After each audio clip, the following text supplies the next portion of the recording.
استنى، قول في ظهري عادي اهو. قول قول بأمانة. اسرع من امبابي بغفل كل اعدائي. هي خلصت. لا في حاجة تانية غيرها؟ اه في اغاني تاني. ايش سمعني؟ لا حلو والله. بجد؟ طب اشمعنى سألت على والله واحدة بجد. غيرها؟ لا والله انا عايز اسمع حاجة تانية يعني، حاجة حلوة. بس دي انا كنت بحكي فيها قصة عبيطة. كلية البنات كنت بروح اشقط بنات، ودي بديهيات كنت بقف بالساعات. اسماء كان اسمه سيتي ستار، كلنا بيتزا وصوص الطار. كلية بتقول جزئيات ايه؟ بتبقى شهية. بتقول ايه؟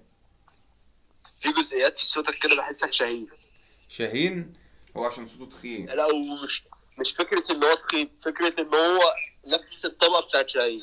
نفس الطريقة ممكن برضه في حاجات، ما انت عشان بتسمع الواحد بيسمع راب من هنا ومن هنا، فممكن مثلا اكون متأثر بيه شوية او حاجة، فاهمني؟ مش دعوة لا بشاهين. والله حلو. بجد.